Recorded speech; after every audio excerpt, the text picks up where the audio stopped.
नमस्कार प्यारे दोस्तों, मेरा नाम है अखिलेश कुमार। मैं बिहार डिफेंस एक्सप्रेस पर आप सभी का स्वागत करता हूं। तो आज जो है हम फिर से क्वेश्चन आर्मी टेक्निकल का लेके हाजिर हैं। यहाँ पे जो है आर्मी टेक्निकल का क्वेश्चन है। टोटल क्वेश्चन आपको रहेगा 50 क्वेश्चन और इसका जो है ब्रेकअप दिया हुआ है। जीए रहेगा 10 क्वेश्चन, फिजिक्स रहेगा आपका 15 क्वेश्चन, फिर मैथ्स होगा 15 क्वेश्चन और केमिस्ट्री होगा 10 क्वेश्चन। इस तरह से टोटल 50 क्वेश्चन होंगे और प्रत्येक क्वेश्चन का 2 मार्क्स दिया जाएगा और कितना होगा टोटल जो होगा 100 मार्क्स होगा। ठीक, कुछ टेक्निकल इशू के कारण हम लोग बहुत कुछ दिनों तक वीडियो नहीं ला पा रहे थे। आपसे जो है आपका जो ये आर्मी का जो ये सर्विसेज है ये सब कंटिन्यू रहेगा। ठीक, तो आप देखते हैं हम लोग अपना वीडियो। तो पहला क्वेश्चन आपके स्क्रीन पे आ गया होगा कि संयुक्त राष्ट्र दिवस कब मनाया जाता है। तो कब मनाया जाता है संयुक्त राष्ट्र दिवस? तो एक पहले का ऑप्शन हो गया 24 अक्टूबर। ठीक, तो इस 24 अक्टूबर 1945 को इसका वो हुआ था, इसीलिए इसी दिन को क्या करते हैं संयुक्त राष्ट्र दिवस के रूप में मनाते हैं। ठीक, तो 1945 में इसका गठन हुआ था, 24 अक्टूबर 1945 में। ठीक, तो दूसरे सवाल पे आते हैं। दूसरा क्वेश्चन है राज्यसभा की बैठक को कौन संबोधित करता है? तो राज्यसभा के उपाध्यक्ष कौन होते हैं, अध्यक्ष कौन होते हैं? तो राज्यसभा के अध्यक्ष हो जाते हैं उपराष्ट्रपति। ठीक, तो वाइस प्रेसिडेंट जो होगा हमारा वीपी जो होगा वो क्या होगा, वो राष्ट्रपति उपराष्ट्रपति जो होते हैं वाइस प्रेसिडेंट, वही क्या होते हैं उसको संबोधित करते हैं और इन्हीं का वेतन मिलता है इसको। प्रेसिडेंट के एब्सेंस में ये जो है vice president as a president act करेंगे तब उनको सैलरी प्रेसिडेंट का दिया जाएगा। ठीक, लेकिन एक्चुअल पोस्ट इनका क्या होता है, मतलब जो होता है राज्यसभा के का पदेन अध्यक्ष होता है उपराष्ट्रपति। ठीक, तो इसका सही उत्तर हो जाएगा उपराष्ट्रपति, आंसर सी हो जाएगा, 2 का सी। तीसरा क्वेश्चन है कथकली किस राग से संबंधित है? ठीक, तो ये कथकली कैसा डांस है? ये क्लासिकल डांस है। ठीक, तो 7 क्लासिकल डांस है टोटल, 7 या 8 डांस है। तो कथकली किस राज्य से है? तो कर्नाटक से नहीं है, आंध्र प्रदेश का कुचिपुड़ी हो गया, केरल से है कथकली। ठीक, तो कथकली कहां से है? केरल से। तमिलनाडु का जो वो जो डांस है इसका क्या हो जाएगा आंसर? केरल। ठीक, तमिलनाडु से जो डांस संबंधित है उसका नाम है भरतनाट्यम। ठीक, और कर्नाटका से है यक्षगान और आंध्र प्रदेश से है कुचिपुड़ी। तो ये सब भी क्लासिकल डांस ही हैं। पश्चिमी तट पे सबसे बड़ा प्राकृतिक बंदरगाह कौन है? हाँ, तो भारत में देखिए 2 तट है, ये हो गया पूर्वी तट, ये ईस्टर्न बॉर्डर हुआ, ये वेस्ट। तो वेस्ट में अब आप इसको जो है आप देख सकते हैं, तो विशाखापट्टनम, कोची या पोरबंदर। ठीक, तो पूछ रहा है प्राकृतिक बंदरगाह, विशाखापट्टनम, कोची किधर है? इधर है। ठीक, यहाँ पे जो है विशाखापट्टनम इस पोस्ट पे आता है। ठीक, आंध्र प्रदेश के बॉर्डर पे, और कोची जो हो जाता है फिर इधर है। ठीक, केरला पे। ठीक, तो इसमें तो ये ऑप्शन खत्म हो गया क्योंकि ये मतलब पूर्वी तट पे। पश्चिमी तट पे आ गया मेरा कोची। पोरबंदर चूंकि गुजरात का हिस्सा है तो यहाँ कहीं पे पोरबंदर होगा। ठीक, और यहाँ पे बम्बई। तो बम्बई सबसे बड़ा बंदरगाह, अगर आप बम्बई का स्ट्रक्चर देखिएगा तो बम्बई क्या है, बहुत बड़ा बंदरगाह है। तो यहाँ पे इसका सही उत्तर हो जाएगा मुंबई। ठीक, और मुंबई में भी जो है मुंबई बंदरगाह को एक्सटेंड किया गया और उसका जो एक्सटेंड किया गया उसको JNPT बोलते हैं, जवाहरलाल नेहरू पोर्ट ट्रस्ट। ठीक, कभी कभी पूछे जाएगा कि मतलब जो है मुंबई बंदरगाह को कहाँ वो किया गया, तो उसको क्या बोलते हैं? JNPT भी। ठीक, तो JNPT भी एक तरह का बंदरगाह है, उसको एक्सटेंड किया गया, और मुंबई एक प्राकृतिक बंदरगाह। अब 5वां क्वेश्चन है कि सिखों के अंतिम गुरु कौन थे? तो सबों को पता होगा कि सिख के जो है 10 गुरु रहे हैं और 11वां गुरु मान लिया गया किसको? गुरु ग्रंथ साहिब को। उसके बाद कोई गुरु की परंपरा खत्म कर दी गई।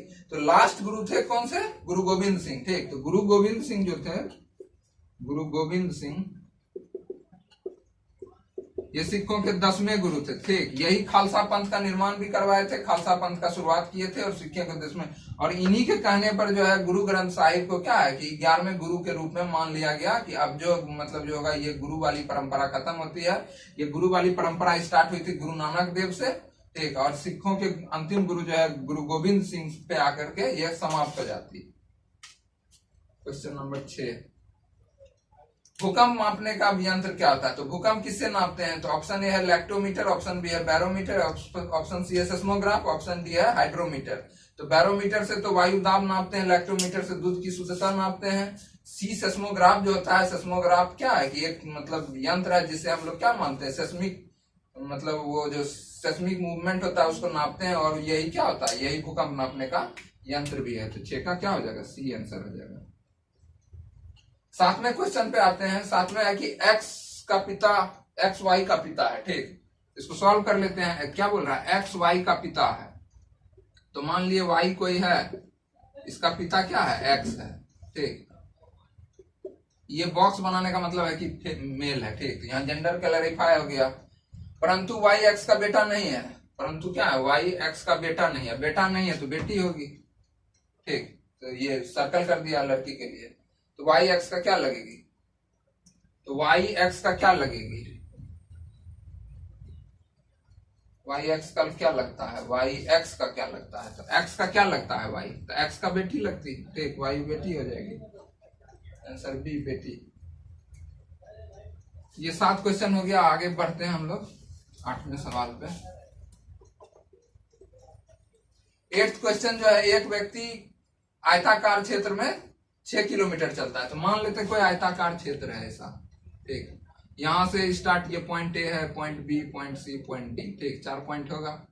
तो यहां से घूमते घूमते जब ए पर आता है तो टोटल कितना डिस्टेंस कवर किया, 6 किलोमीटर, ठीक। 6 किलोमीटर चलता है और आयत का क्षेत्रफल क्या है, 2 किलोमीटर। क्षेत्रफल मतलब ये पूरा एरिया जो हो गया, ये वाला एरिया, ये कितना है, 2 किलोमीटर स्क्वायर है।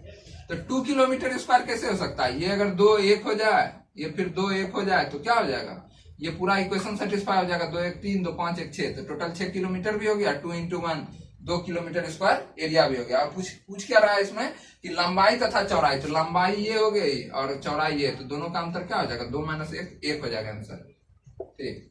तो 9 का उत्तर क्या हो जाएगा, 1। अब ये श्रेणी दिया हुआ है, श्रेणी आपके स्क्रीन पे है, 4 है, 10 है और क्या है, 22 है, 46 है। आगे क्या होगा, तो ये देखिए 4 × 2 + 2 करेंगे, 4 × 2 = 8, 2 = 10 हो गया। फिर 10 × 2 + 2 किए तो 22 हो गया। 22 × 2 + 2 किए तो 22 × 44 तो 46 हो गया। इसमें भी × 2 + 2 कर दीजिए, तो 46 दूनी कितना हो जाएगा, 92, 92 2 94, तो आंसर कितना हो जाएगा, डी 94। 10वें क्वेश्चन पे चलते हैं। दिए गए विकल्प में जो है, इसमें संबंध बताने का रहा है कि प्रकाश का संबंध किससे है, तो सूर्य से जो क्या है कि प्रकाश का ऊर्जा निकलती है, तो उष्मा किससे होगा, तो अग्नि से उष्मा हो जाएगा, ठीक। बिजली से उष्मा, चंद्रमा से, तो अग्नि क्या होगा, अग्नि सही उत्तर होगा। अग्नि से डायरेक्ट क्या निकलेगा, उष्मा निकलेगा। 10 का सी हो गया।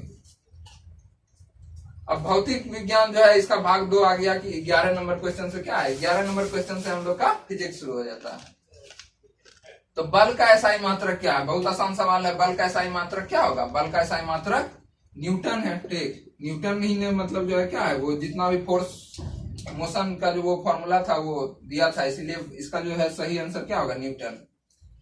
कोई वस्तु स्थिर रहती है तब उसके ऊपर कोई बाहरी दबाव नहीं डाला जाए, यह किसने कहा था, तो यही इसका फर्स्ट लॉ है, ठीक। यह क्या है, प्रथम नियम यही है, गति का प्रथम नियम है ना, फर्स्ट लॉ। फर्स्ट लॉ क्या बोलता है, कोई वस्तु जो है जो स्थिर रहता है वो स्थिर ही अवस्था में रहेगी, जो मूवमेंट कर रहा है वो मूवमेंट की अवस्था में रहेगी, जब तक उस पर क्या है, कोई बाहरी बल नहीं लगाया जाता है। तो ये कथन किसका हो गया, ये कथन न्यूटन का हो गया। अब क्या, घरों में विद्युत धारा वोल्ट कितनी होती है, ठीक। तो अब घरों में, तो अब हिंदुस्तानी घरों और मतलब जो है अमेरिका के घरों में थोड़ा अंतर होता है। 220 वोल्ट हम लोग जो है यहाँ पे, हम लोग के घरों में जो करंट आता है, एसी करंट आता है, इसका फ्रीक्वेंसी होता है 50 हर्ट्ज, ठीक। तो 50 हर्ट्ज फ्रीक्वेंसी होता है और 220 वोल्ट हम लोग यूज करते हैं, ठीक, हम लोग अपने घर में। यही अगर अमेरिकन हाउस होता तो यहाँ पे जो होता है फ्रीक्वेंसी क्या होता है, घट करके 40 हर्ट्ज हो जाता है, और सॉरी बढ़ करके ये जो हो जाता है 60 या 70 हर्ट्ज हो जाता है। और हम लोग जो वहां वोल्टेज जो होता है, वोल्टेज को घटा करके 110 वोल्ट कर दिया जाता है। तो यही बेसिक अंतर होता है मतलब इंडियन सिस्टम और अमेरिकन सिस्टम में, ठीक। अब वहां वोल्टेज घटा दिया जाता है ताकि क्या होता है कि उससे जो होता है हैजार्डस कंडीशन वगैरह, इलेक्ट्रिकल अप्लायंसेस ज्यादा सेफ रहते हैं। अब वहां फ्रीक्वेंसी बढ़ा दिया जाता है, हम लोगों का फ्रीक्वेंसी ज्यादा होता है और वो होता है। और आपके लिए एक सवाल है कि डीसी करंट की फ्रीक्वेंसी क्या होती है, ये ऑप्शन में लिख करके बताइएगा कमेंट सेक्शन में कि डीसी करंट की फ्रीक्वेंसी क्या होती है। ये तो एसी करंट था, तो कोई भी पूछे तो इसका क्या उत्तर हो जाएगा, 220 वोल्ट 50 हर्ट्ज, ठीक।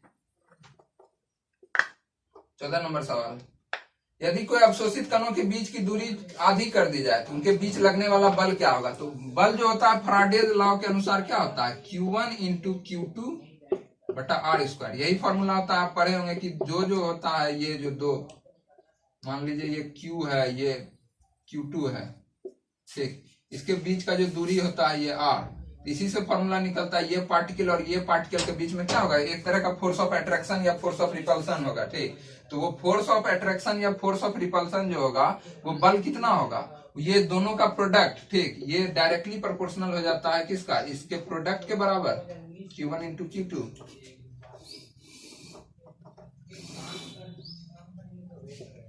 और फिर क्या हो जाता है, इनवर्सली प्रोपोर्शनल हो जाता है इसके आर स्क्वायर से, और यहीं से फॉर्मूला आ जाता है ये, ठीक। और इसमें जो होता है एप्सिलॉन नॉट या वो जो होता है कांस्टेंट हम लोग यूज करते हैं। तो यहाँ पे बेसिकली हमको पूछा क्या गया कि ये जो डिस्टेंस है, ठीक, ये दोनों का जो बीच का डिस्टेंस है, पहले आर था, अब उसके बाद क्या कर दिया जाए, डिस्टेंस को घटा करके आधा कर दिया जाता है ना, बीच की दूरी आधी कर दी जाए। अब मान लो इसको जो है हम कम करके आधा कर दिए, इसको कम करके आधा कर दिया, R/2 कर दिया, R/2 कर दिया, तो जहां पे यहाँ पे फॉर्मूला नया जो है, मतलब जो होता है न्यू एफ जो आएगा वो कितना हो जाएगा, यहाँ पे Q1 इंटू Q2 बटा R/2 का स्क्वायर, इसका स्क्वायर करेंगे तो Q1 Q2 बटा R/4 हो गया।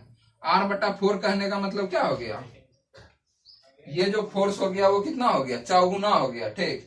ये जो फोर्स हो जाएगा ऊपर जाएगा तो क्या हो जाएगा, ये R/4 जब ऊपर जाएगा तो ये क्या हो जाएगा, 4 इंटू Q1 Q2 बटा R स्क्वायर। तो ये जो फोर्स हो गया वो कितना हो गया, 4 गुना बढ़ गया। अगर हम वो उसको घटाएंगे तो क्या होगा कि उसका जो वो हो जाएगा वो चौगुना बढ़ जाएगा।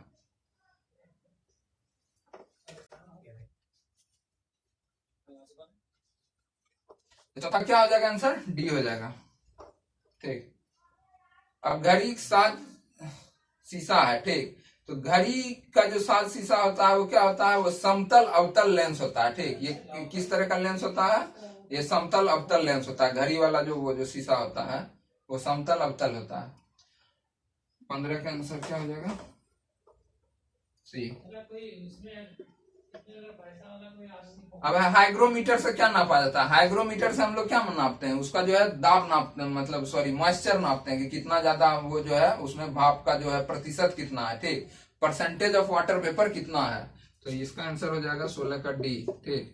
तो हाइग्रोमीटर से हम लोग क्या मानते हैं, आर्द्रता नापते हैं। तो आर्द्रता होता क्या, आर्द्रता होता है कि वाटर वेपर जो हुआ भाप कितना प्रतिशत है एटमोस्फेयर में, वही हो जाता है। तो 16 का हो जाएगा डी, 17। अब 17 नंबर पे चर्म कैंसर, ठीक। तो स्किन कैंसर जो होता है सूर्य के किरणें के किस कौन साधक उत्तरदायी होती है, ठीक। तो उसको जो स्किन कैंसर को जो क्योर किया जाता है वो किस रे के द्वारा किया जाता है, ठीक। तो इसका सही उत्तर क्या हो जाएगा, इस तरंग की लंबाई इंफ्रारेड या दृश्य किरण या अल्ट्रावायलेट किरण। तो इसका सही उत्तर हो जाएगा डी ऑप्शन, यूवी रेज, ठीक। तो यूवी रेज से हम लोग क्या करते हैं, इसको ठीक कर लेते हैं। और यही यूवी रेज को क्या करती है, ओजोन परत जो है उसको रोकती है, ठीक। ओजोन परत जो है एक मतलब उसका अम्ब्रेला का काम करता है और उसको क्या करता है, अल्ट्रावायलेट किरण को धरती पे पहुंचने से रोकता है। अब गतिज ऊर्जा जो उसका फॉर्मूला क्या आता है, गतिज ऊर्जा मतलब काइनेटिक एनर्जी। तो के ही बराबर कितना होता है, हाफ mv स्क्वायर। तो जहां हाफ mv स्क्वायर है वही आंसर है। तो डी आंसर हो जाएगा 19 का, सॉरी 17 18। अच्छा प्रकाश ऊर्जा, एक बीच में क्वेश्चन छूट गया, ठीक। ये 19 नंबर क्वेश्चन, 18 देख लेते हैं आप। 18 क्वेश्चन है प्रकाश ऊर्जा के विद्युत ऊर्जा में बदलने वाले तरंग। अब प्रकाश ऊर्जा है, मान लीजिए कि ये सन है, ठीक, ये सन है, यहाँ का लाइट आया और इसको क्या करेंगे हम लोग, तो इसके लिए जो है हम लोग सोलर सेल का इस्तेमाल करते हैं, जो इसको क्या करती है, इलेक्ट्रिक एनर्जी में कन्वर्ट करता है, जो बल्ब जलाने के लिए गांव देहात में वगैरह ये यूज होता है अक्सर, लाइट वगैरह। तो इसका क्या हो जाएगा, उसका आंसर हो जाएगा फोटो सेल, ठीक। 18 का आंसर हो गया सी। अब 20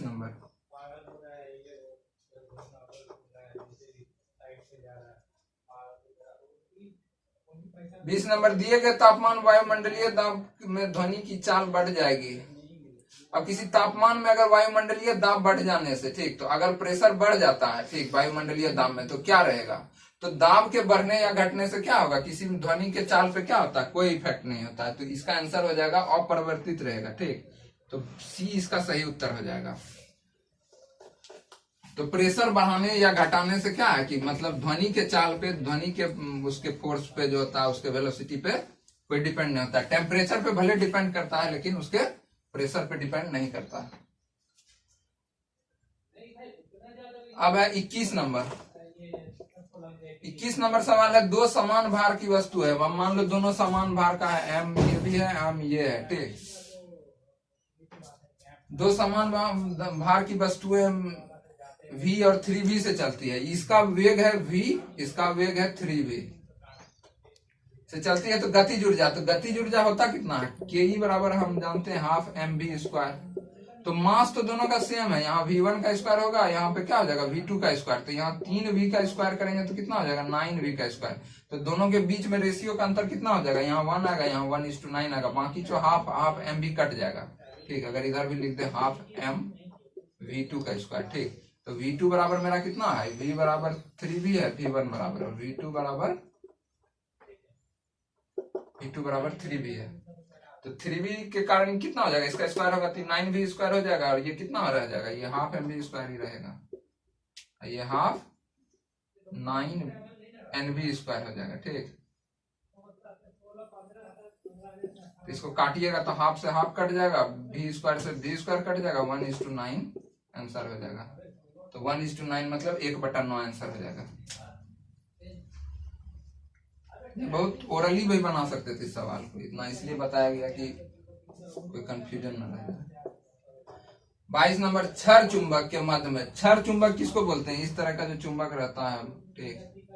ये एक तरह का छड़ चुंबक हुआ, ये मान लो नॉर्थ पोल साउथ पोल। तो इसके बीचों बीच क्या होता है, मैग्नेटिज्म पूछ रहा है कि उसका चुंबकत्व कितना होगा।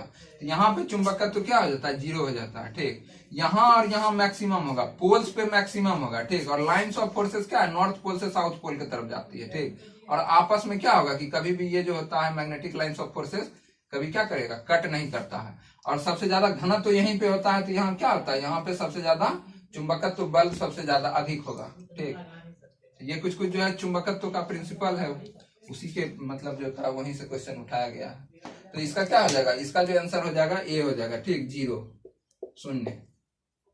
23 नंबर, चलता हुआ हथौड़ा कील की लकड़ी के भीतर, कील को लकड़ी के भीतर घुसाता है। यह उदाहरण किसका है। अब मान लो कि कोई आदमी जो है इस पे जो है मतलब जो होता है कील ठोक रहा है, ठीक।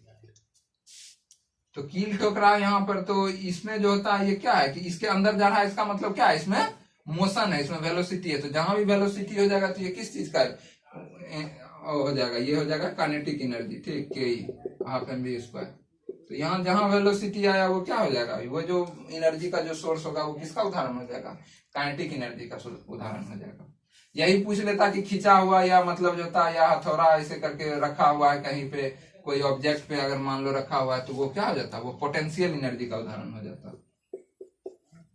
24 नंबर, आवाज की तीव्रता का मापक है। आवाज की तीव्रता किसमें नापते हैं हम लोग, एक यूनिट होता है जिसको बोलते हैं डेसिबल, ठीक। यहाँ डेसिमल लिखा है लेकिन डेसिबल सही ऑप्शन होगा, ठीक। तो डेसिबल है, ये इसका सही उदाहरण है। तो आप लोग ऑप्शन में बताइएगा कि कितना जो होता है, इसको डीबी इस तरह से लिखते हैं, ठीक, डेसिबल। तो हम लोग जो फुसफुसाहट का आवाज होता है या पत्तों की खरखराने की आवाज होती है, कितना डेसिबल होता है, ठीक। ये जो है आपको क्या करना है, इसका उत्तर आपको कमेंट सेक्शन में देना। और कितना मतलब जो है किसी मान लीजिए शहरी क्षेत्र में कितना डेसिबल तक साउंड अलाउड किया गया है, ठीक। ये भी एक मतलब उसके लिए मतलब जो है कंटिन्यूइंग प्रश्न है। अब प्रकाश एक प्रकार की क्या है, अब प्रकाश क्या है, प्रकाश क्या है, एक ऊर्जा, ठीक। Light is a type of energy, ऊर्जा हो गया। अब जो है क्वेश्चन 26 से देखते हैं। अब यहाँ से आ गया पार्ट 3, ठीक। पार्ट 3 अब मैथ है, ठीक, 26। यहाँ से मैथ स्टार्ट है। x² - 13x = 42 है, ठीक। क्वेश्चन है, इक्वेशन दिया हुआ है -13x + 42 = 0। देख ये देखिए, ये जो है ये क्वेश्चन क्या है, x² + bx + c = 0, ठीक। ये क्वाड्रेटिक इक्वेशन है, क्वाड्रेटिक इक्वेशन का जनरल फॉर्मूला हुआ। तो क्वाड्रेटिक इक्वेशन का ये क्या है कि ये क्वाड्रेटिक इक्वेशन के फॉर्म में है। तो इसको बनाने का ढेर सारा तरीका होता है। एक होता है कि आप डिटर्मिनेंट निकाल लीजिए, ठीक। तो d अगर ग्रेटर देन इक्वल टू 0 है तो आपका रूट क्या हो जाएगा, रूट रियल और रियल होगा, ठीक। और अगर d बराबर 0 हुआ तो रूट इक्वल भी हो जाता है। तो यहाँ पे आप d निकाल के भी बना सकते हैं, या तो आप फैक्टराइजेशन मेथड लगाइए, जो कि क्या होता है, बहुत आसान होता है। तो इसको मल्टीप्लाई करना होता है, इसको मल्टीप्लाई करेंगे तो कितना आएगा 42x²। तो अब जो है इसको इस तरह से ब्रेक करना है, ये बीच वाले नंबर को इस तरह से लिखना है कि ये क्या हो जाए, जोड़ और घटाने पर ये 13x भी बना हुआ रहे, और मल्टीप्लाई जब इसको करें तो कितना हो जाए 42x² हो जाए। तो इसको ऐसा लिख सकते हैं -7x -6x, ऐड करेंगे तो 13x हो जाएगा, और मल्टीप्लाई करेंगे तो कितना हो जाएगा 42x²। तो इसको इसी तरीके से हम क्या करते हैं, इसको ब्रेक कर लेते हैं, -7x -6x + 42 = 0। तो अब इससे जो है कॉमन ले लेंगे, x कॉमन लेंगे तो x - 7 हो गया, यहाँ से 6 कॉमन लिए तो x - 7 हो गया, फिर बराबर 0। तो यहाँ से x - 7 फिर कॉमन ले सकते हैं, x - 6 = 0। तो यहाँ से 2 उत्तर आएगा, एक क्या आ जाएगा, x - 7 = 0, x - 6 = 0। तो यहाँ से उत्तर क्या आ गया, 6 और 7। तो 6 और 7 क्या है इसका उत्तर। तो ये आप ओरली भी बना सकते थे, ठीक, कि 6 7 जा 42 है, तो माइनस माइनस रहेगा, तो उसका क्या होगा, +6 + 7 होगा, उसका करेक्ट आंसर होगा। अगले सवाल चलते हैं, क्वेश्चन नंबर 27। क्वेश्चन नंबर 27 कहता है कि एक एयर बस दिल्ली से मुंबई तक जो है 1542 किलोमीटर तक का सफर 2 घंटे में करती है, ठीक। तो कोई बस है, मान लो कि किलोमीटर, यहाँ दिल्ली हो गया, ये बम्बई हो गया, मुंबई, टोटल डिस्टेंस 242 किलोमीटर, समय कितना लिया 2 आवर। तो हम लोग जानते हैं स्पीड बराबर क्या होता है, पूछ क्या रहा है उसमें 2 घंटे, तो उसकी प्रति घंटा चाल, तो चाल प्रति घंटा क्या हो जाएगा, इसको तो 2 घंटे में 242 लगता है, तो 1 घंटे में कितना लगेगा, 242 है ना, कितना 1542, सॉरी 1542 है, तो इसको 2 से भाग दे दीजिए, 2 7 जा 14, फिर 2 7 जा 14, 2 1 जा 2, ठीक। ये हो जाएगा 711 किलोमीटर पर आवर। 1 घंटे में कितना गया 771 किलोमीटर, यही हो जाएगा। तो प्रति घंटा चाल कितना होगा 771 किलोमीटर। क्वेश्चन नंबर 28 क्या है कि ये रेशियो प्रोपोर्शन का सवाल है। 7:x बराबर है 28:48। तो 7:x बराबर है, तो इसको इस तरह से भी लिख सकते हैं, बराबर होगा 28/48। तो 7 4 जा 20, ये कितना हो जाएगा 12 से कट गया, तो x बराबर कितना आ गया 12 आंसर। x बराबर कितना हो जाएगा 12 उत्तर हो जाएगा। इन सब सवालों में तो कोई दिक्कत नहीं होना चाहिए। Question number 29।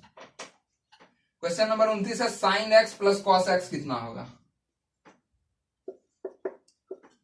sin x + cos x का क्या पूछ रहा है कि न्यूनतम मान क्या होगा, ठीक। तो न्यूनतम मान कब हो जाएगा, sin x cos x का न्यूनतम मान क्या होगा कि जब या तो sin 0 हो या तो cos 0 हो, ठीक। मैक्सिमम पूछेगा ना तो क्या करना है, थीटा का वैल्यू 45 लेना है, कब, जब मैक्स पूछेगा तब, ठीक। नहीं तो कुछ भी एक 0, या हम लोग ले सकते हैं कि कोई एक वैल्यू 0 हो जाए, तो क्या हो जाएगा कि मिनिमम हो जाएगा। तो sin x + cos x अगर 90 लेंगे तो ये वाला 1 होगा, ये वाला 0 हो जाएगा। अगर थीटा बराबर 90 लेंगे तो क्या हो जाएगा कि ये जो 0 होगा, ये 0 + 1 कितना हो जाएगा 1 हो जाएगा। तो इसका आंसर क्या हो जाएगा, sin x + cos x का मिनिमम वैल्यू कितना होता है 1, और मैक्सिमम पूछेगा तो 1/√2 + 1/√2, दोनों 1/√2 1/√2 जोड़ दोगे तो 2/√2 हो जाएगा। 30 नंबर। 30 नंबर सवाल है, यदि किसी वर्ग का क्षेत्रफल 484 वर्ग है, मान लो कोई स्क्वायर है, इसका एरिया कितना दिया हुआ है, a² बराबर है 484, तो a बराबर कितना हो जाएगा, a बराबर इसका रूट हो जाएगा, रूट कितना होगा 404, तो 22 का स्क्वायर होता है, तो a बराबर कितना हो जाएगा 22 हो जाएगा। तो a बराबर 22 हो गया। पूछ रहा है कि परिमाप कितना होगा, तो इसका मतलब क्या रहा है, क्या परिमिति कितना होगा, तो इसका परिमिति जो होता है पेरीमीटर क्या हो जाएगा, पेरीमीटर ऑफ स्क्वायर होता है 4a, तो a बराबर कितना आया 22, तो 22 गुना 4 कितना हो जाएगा 88 सेंटीमीटर, तो 88 सेंटीमीटर हो गया। एरिया दिया हुआ था 484, तो एरिया से क्या निकाले हम लोग, एरिया से साइड निकालनी है कि एक साइड कितना है। एक साइड जब पता चल गया तो टोटल साइड कितना होता है 4 साइड होता है, तो 4 साइड उसका क्या हो जाएगा पूरा परिमिति। तो पूरा परिमिति होता ही है कि मतलब चारों तरफ घूमने में कितना हम लोग डिस्टेंस कवर किया, यही हो गया उसका परिमाण 31। अब 31 है ऐड करना है, तो वहां स्क्रीन पर है 12 प्लस कितना है 22 32। इसको ऐसे भी ओरली ऐड करके देख लो, 2 चौका 8, तो 8 लास्ट में कहीं पे आ रहा है, तो 8 ऑप्शन में है ही नहीं, तो डी हो जाएगा आंसर, इनमें से कोई नहीं है, तो इसका डी। सबको ऐड करोगे तो 4 2 है, तो 4 2 ऐड करेंगे तो लास्ट में 8 आना चाहिए था, 8 नहीं है, तो सीधा ऑप्शन मारिए डी। अब 2000 में 2 साल का मिश्रित ब्याज कितना है। अब मिश्रित ब्याज से जो है ये अमाउंट दिया हुआ है आपका, ये दिया हुआ है कितना 2226.05, ठीक है। और मूलधन दिया हुआ है कितना, मूलधन मतलब प्रिंसिपल दिया हुआ है आपको 2000 अमाउंट जो है बढ़ करके इतना हो जा रहा है कितने साल में, टाइम दिया हुआ है 2 साल में। तो हमको क्या निकालना है, रेट ऑफ इंटरेस्ट निकालना है। रेट ऑफ इंटरेस्ट क्या होगा, तो इसके लिए एक फॉर्मूला होता है, सीधा सीधा कंपाउंड इंटरेस्ट का सवाल है कि मिश्रित ब्याज है तो कंपाउंड इंटरेस्ट की दर पे ही होगा ब्याज दर। तो ए बराबर क्या होता है फॉर्मूला में, P1 + R/100, इतना तो सब लोग जानते हैं, टू द पावर n।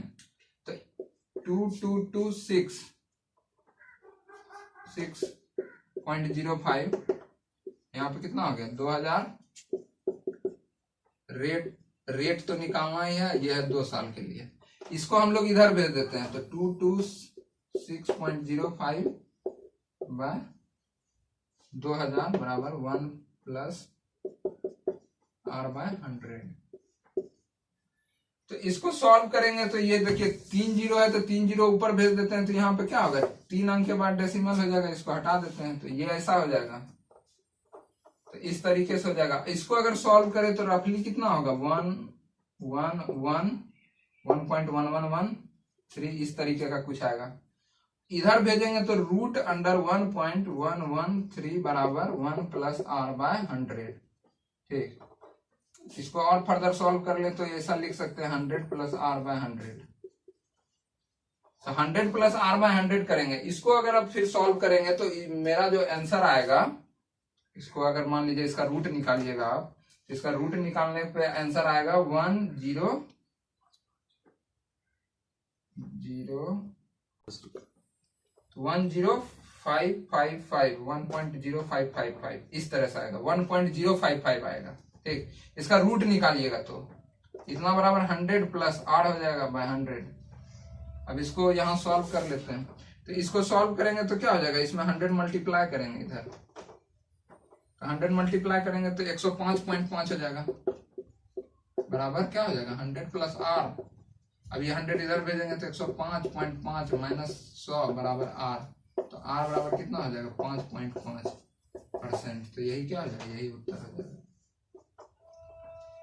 इसको एक बार देख लीजिए, इसमें कुछ नहीं, इसका सीधा फॉर्मूला लगाना है। यहाँ पे थोड़ा रूट निकालने में आपको हो सकता है प्रॉब्लम आए, तो इसको जो है रूट देखिए 1 का रूट नियरली 1 के अबाउट ही होता है, इसको मतलब सॉल्व करने पर यही आएगा 1.055, और इसके बाद तो सिंपल इक्वेशन है।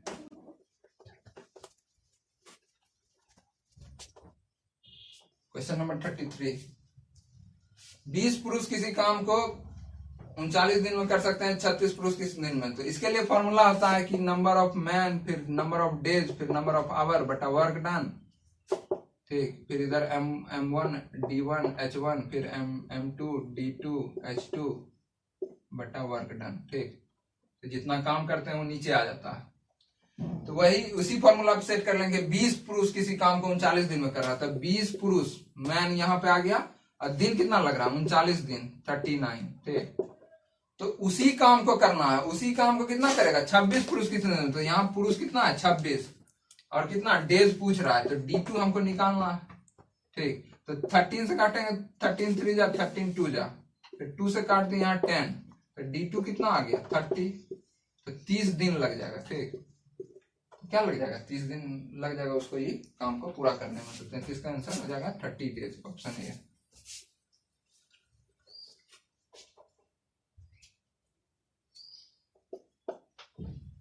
अब क्वेश्चन नंबर 34 पे आते हैं। ये सिंपल इक्वेशन दिया हुआ है 23x 23x माइनस 2y बराबर 45, ये इक्वेशन 1 हो गया। और क्या है 3x minus 4y, 3x minus 4y बराबर 1। अब देखिए ये 23x यहाँ 2y है, तो इसको क्या करना है, दोनों को किसी एक टर्म को क्या कर लेते हैं, इक्वल कर लेते हैं। यहाँ 2y है, इसमें अगर हम मान लो 2 से मल्टीप्लाई कर दें, इस इक्वेशन में अगर 2 से मल्टीप्लाई कर दें, तो 2 से मल्टीप्लाई कर देंगे तो ये भी क्या हो जाएगा 4y हो जाएगा। तो इसको मल्टीप्लाई करेंगे तो ये कितना आ जाएगा 46x माइनस 4y बराबर 90। ठीक, अब इसको क्या करते हैं, इस इक्वेशन को सब्सट्रैक्ट कर लेते हैं। यहाँ क्या है 3x माइनस 4y बराबर कितना है 1 ही था ना 1। ये माइनस का प्लस हो जाएगा, ये माइनस हो जाएगा, ये माइनस हो जाएगा।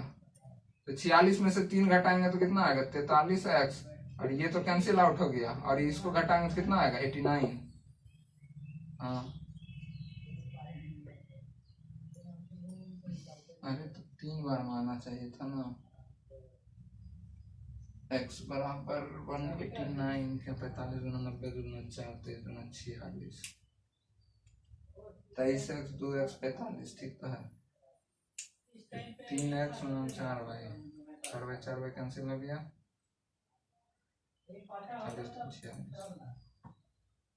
86 होता तब ना x बराबर 3 आ जाता।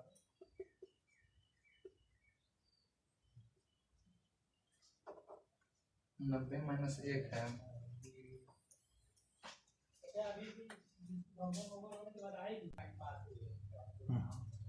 हाँ तो इसका x बराबर क्या आएगा 89/43 आएगा। तो ये ऑप्शन के हिसाब से कोई भी ऑप्शन क्या है मैच नहीं कर रहा। तो ये क्वेश्चन क्या है, क्वेश्चन एरर है। ठीक, यहाँ पे अगर मान लीजिए 86 होता तभी 2 टाइम्स में कट जाता, तो x बराबर 2 होता, तो यहाँ से आंसर जो है आप निकाल सकते हैं। तो यहाँ पे कुछ मिसप्रिंट है इसको, तो इस क्वेश्चन को हम लोग यहीं छोड़ देते हैं।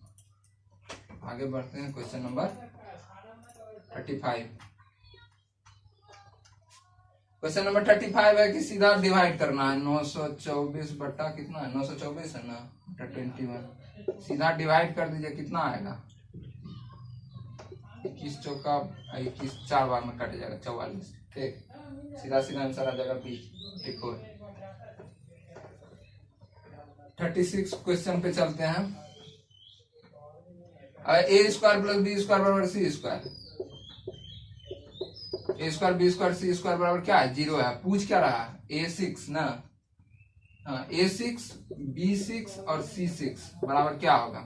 तो इसमें 3 से दोनों तरफ स्क्वायरिंग कर दीजिए आ जाएगा। अब इधर स्क्वायरिंग करने पे यह तो A6 B6 C6 आ जाएगा, यहाँ तो 0 का 0 ही होगा। ठीक, आंसर क्या हो जाएगा 0।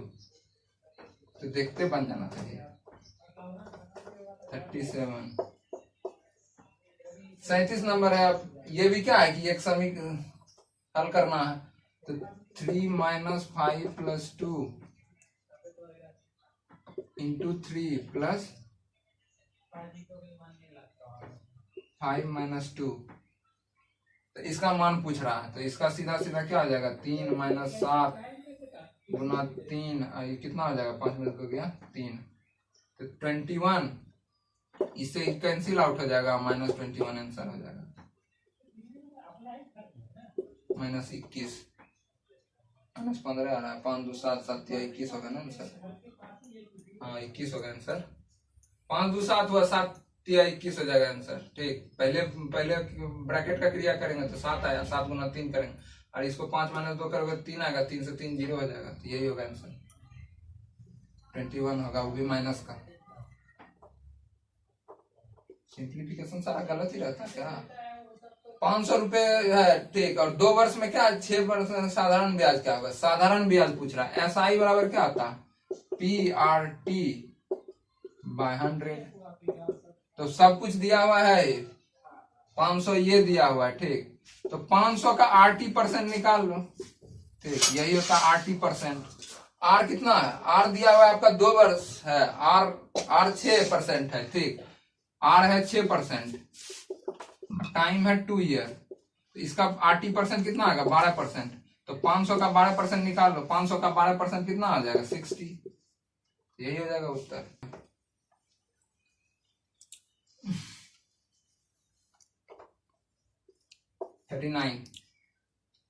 अब एक त्रिभुज का आधार 12 सेंटीमीटर है, ऊंचाई 5 सेंटीमीटर है। त्रिभुज है कोई, ठीक, उसका आधार है 12 सेंटीमीटर, ये है 12 सेंटीमीटर और हाइट दिया हुआ है कितना, 5 सेंटीमीटर। यही हाइट होता है, वहां से सामने वाले भुजा से जो परपेंडिकुलर ड्रॉ करते हैं वही क्या हो जाता है, हाइट, ये 5 सेंटीमीटर। तो त्रिभुज का क्षेत्रफल जानते ही हैं कितना होता है, area of triangle half Guna base into height. तो बेस कितना है 12, हाइट कितना है 5, तो कितना हो गया 30 सेंटीमीटर या मीटर जो भी है, 30 सेंटीमीटर स्क्वायर हो गया, 30 वर्ग सेंटीमीटर आंसर हो जाएगा। क्वेश्चन नंबर 40, 40 पाते हैं।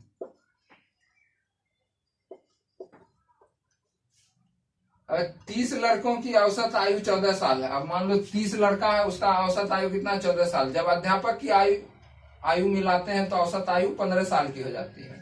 कहने का मतलब है यहाँ मान लो कि 30 लड़का है, 30 लड़का है, इस तरह से मान लेते हैं कि टोटल 30 लड़का है, ठीक। 30 लड़का का औसत आयु क्या है, सबका आयु 14 14 14 14 14 साल है, ठीक। अब एक अध्यापक आ गए इसमें, ठीक, तो सबका आयु कितना हो जाता है, 15 15 15 15 हो जाता है, ठीक। मतलब औसत हो गया तो मतलब औसत सबका 15 हो गया, ठीक। तो 31% का आयु कितना हो गया। एक तो आप बेसिक मेथड से बना सकते हैं कि टोटल आयु निकाल लो कि 30 अगर औसत है तो औसत वाला जो फॉर्मूला होता है, मतलब जो होता है संख्याओं का योग बटा कुल संख्या, तो संख्याओं का योग हो जाएगा 14 गुना 30। या तो आप ऐसे भी सोच के बना सकते हो कि 30 लड़कों का आयु 14 औसत आयु है, तो मान के चल रहे हैं सबका आयु कितना है, सबका आयु 14 साल है, ठीक। 30 लड़कों का आयु 14 साल है। अब जब गुरुजी आते हैं तो गुरुजी आए तो सबका औसत आयु में एक एक वृद्धि हो गया, तो एक एक वृद्धि हो गया तो कितना वृद्धि हो गया, तो एक एक सबका बढ़ गया, मतलब 30 लड़कों का एक बढ़ गया, तो 30 यहाँ बढ़ा और गुरुजी का भी एवरेज कितना हो गया, 15 हो गया, तो टोटल आयु कितना हो जाएगा, 45 साल। तो जो आए हैं, जो गुरुजी आए उनका ईयर कितना है, 45 ईयर। तो इस तरीके से आप बना सकते हैं, सवाल बहुत इजी हो जाता है, नहीं तो उसमें कैलकुलेशन ज्यादा हो जाएगा। अब हम लोग लास्ट सेक्शन पे आते हैं, 41 केमिस्ट्री, ठीक। तो यहाँ से केमिस्ट्री का कुछ सवाल है। अब गैसों के समान आयतन, समान तापमान और समान दाब पर समान कणों की संख्या दर्शाता है।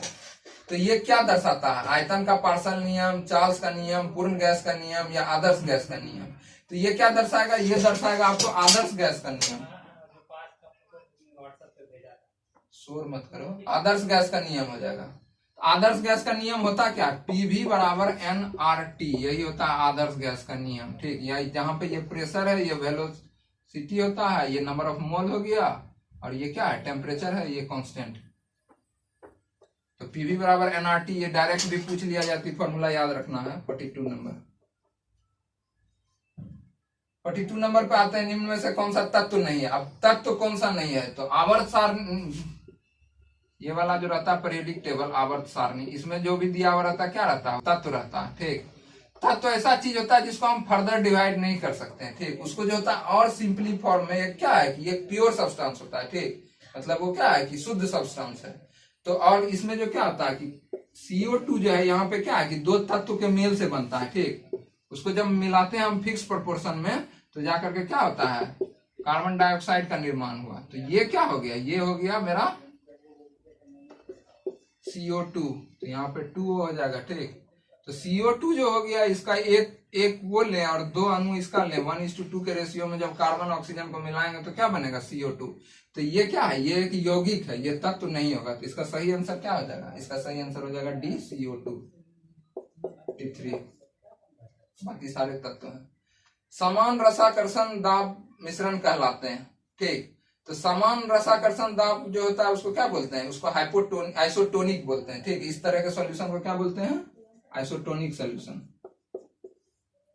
44 नंबर क्वेश्चन पे आते हैं। ऑक्सीजन परमाणु का परमाणु भार 16 है, ठीक। ऑक्सीजन का परमाणु भार दिया हुआ है, मतलब क्या, मास नंबर 16 है, ठीक। और पूछ रहा है कि परमाणु में इलेक्ट्रॉन की संख्या, मान लो कि ऐसा समझ लो ये ऑक्सीजन है, ठीक। यहाँ पे जो है इसका परमाणु भार है 16, ठीक।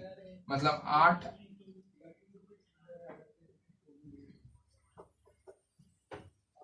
और इसमें जो है नंबर ऑफ इलेक्ट्रॉन दिया हुआ है, नंबर ऑफ इलेक्ट्रॉन जो है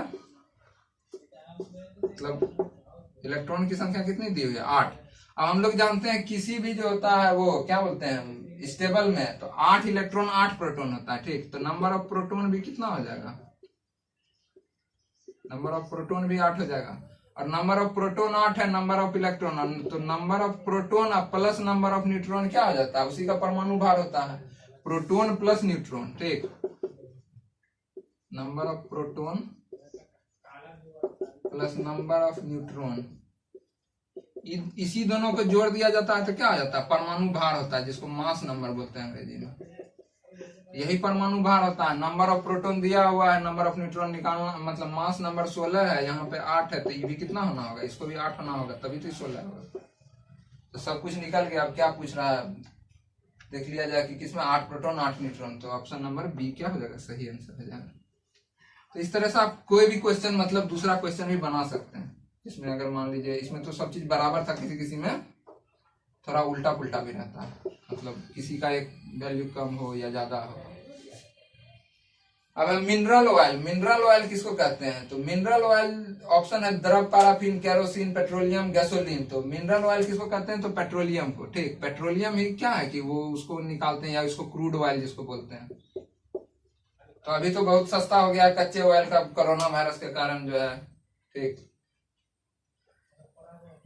जल बलेंदु का सूत्र है, ठीक। जल बलेंदु मतलब इसको जिंक ब्लेंड बोलते हैं, अगर किसी को नहीं समझ में आ रहा है तो जिंक ब्लेंड क्या आता है, ZnS, ठीक, जिंक सल्फाइड। तो ZnS जो होगा सी नंबर, वो क्या हो जाएगा, सही आंसर हो जाएगा।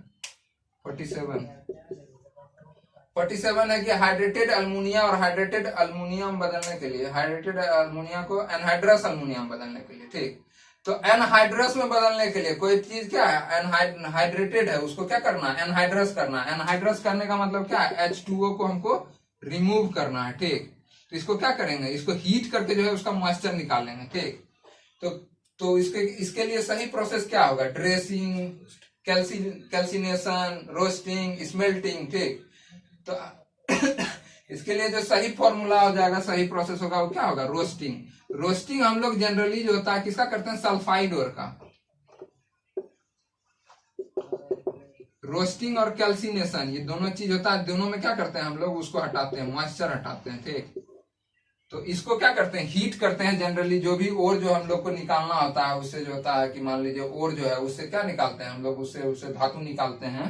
तो उसमें प्रोसेस आता है, एक रोस्टिंग होता है, ये सल्फाइड ओर का करते हैं। कभी अगर क्वेश्चन में आए कि रोस्टिंग किसका होता है, तो सल्फाइड ओर का। और ये किसका करते हैं, तो कार्बोनेट ओर का।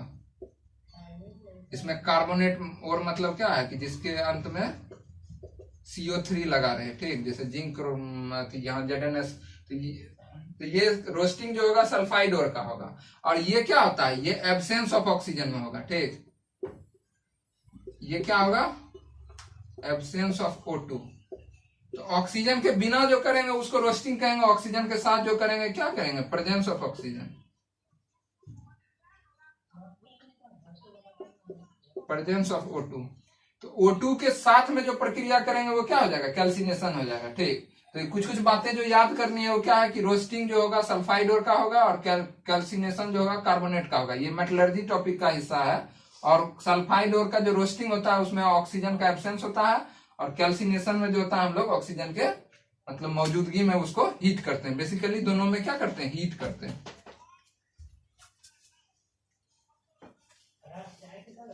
अब कुछ क्वेश्चन बच गए होंगे।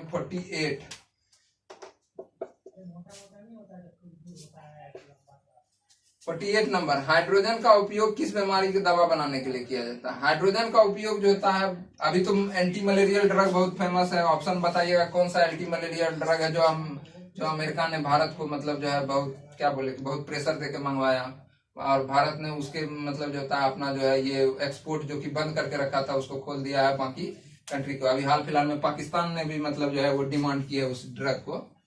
उस ड्रग का नाम जो है कमेंट सेक्शन में लिख करके बताइएगा। बहुत फेमस ड्रग है, आप लोग अगर फॉलो कर रहे हैं तो जरूर पता होगा आप लोग को।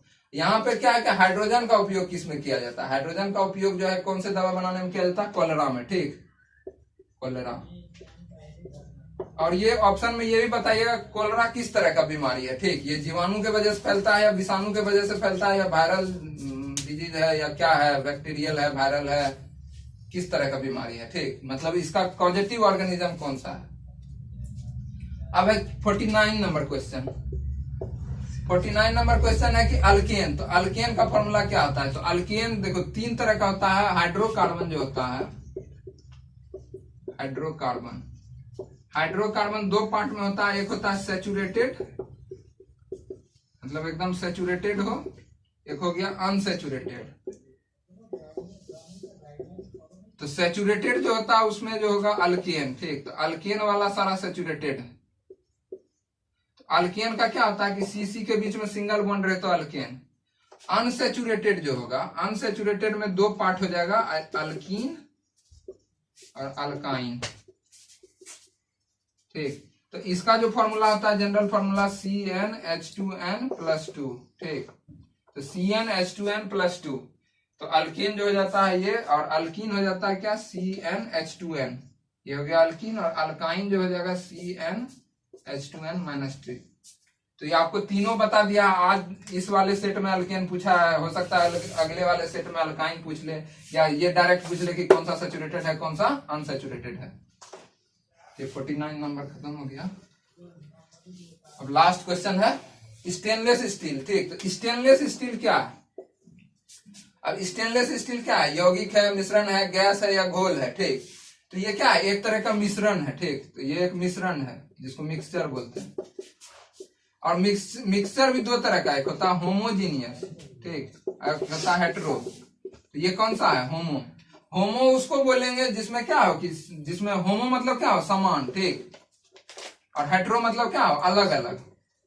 तो समान मतलब कहने का क्या हो गया कि अगर मान लीजिए कि हम नमक में चीनी या पानी घोलते हैं, तो आप 1 चम्मच टेस्ट कीजिए या मतलब पूरा गिलास पीजिए, आपको जो मिठास या नमकीन जो लगेगा वो बराबर लगेगा। इसी को क्या बोलते हैं, होमोजीनियस मिक्सचर। तो यहाँ पे जो है हमारा जो है पूरा सेट सेक्शन खत्म होता है। आप लोगों को अच्छा लगा होगा तो इसको जो है और अपने दोस्तों में के बीच फैलाइए, और अपने घरों में जो है बने रहिए। और अब तो लॉकडाउन 2.0 शुरू हो चुका है, 3 मई तक आप लोग को जो है अपने घरों में ये लॉकडाउन का पालन करना है। और जो है इस वीडियो को आगे देखिए और फॉरवर्ड कीजिए, ठीक।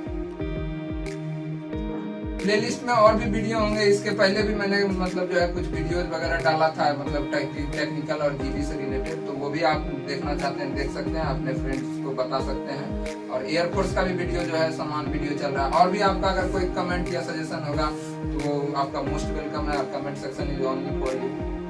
थैंक यू, जय हिंद।